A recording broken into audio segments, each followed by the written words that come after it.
10 years. That's how long the greatest war of the ancient world raged. 10 years of fire, blood, betrayal, and gods manipulating mortals like pawns on a divine chessboard. But this wasn't just any war. This was the Trojan War, and it all began not with an army, but with a single golden apple. At the wedding of Peleus and Thetis, the goddess of discord, Eris, was not invited.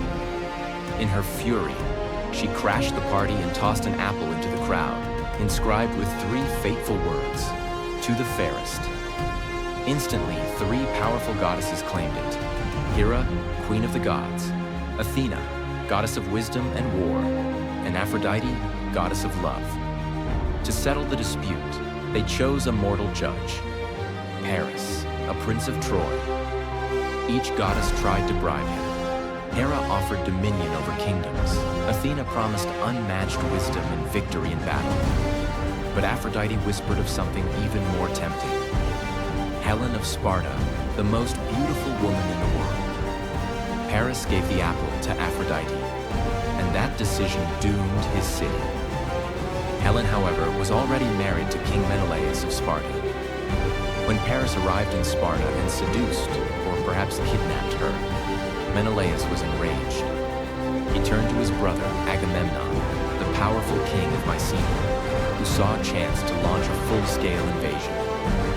Under his command, the Greek kingdoms united, and soon, a massive fleet of 1,000 black ships sailed for Troy. The war that followed was a brutal clash of heroes and nations. On the Greek side were legends. Mighty Achilles, the unstoppable warrior blessed by the gods; cunning Odysseus, master of strategy; Ajax the Great, a giant on the battlefield; and Nestor, the wise old king. On Troy's side stood noble Hector, the city's greatest defender, Prince Paris, and the aged but valiant King Priam. The war was long and merciless. Gods took sides. Hera and Athena supported the Greeks, while Aphrodite, Apollo, and Ares backed the Trojans. Battles shook the earth. Men became legends. Achilles, nearly invincible, carved through Trojan ranks, his wrath unmatched. But everything changed when his closest friend, Patroclus, was killed by Hector.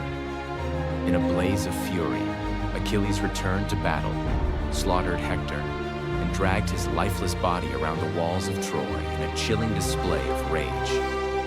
But even the mightiest hero can fall.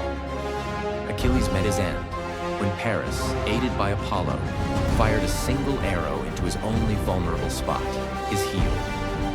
The Greeks mourned, but the war was not yet over. Years passed. Troy's walls held strong. The Greeks grew desperate.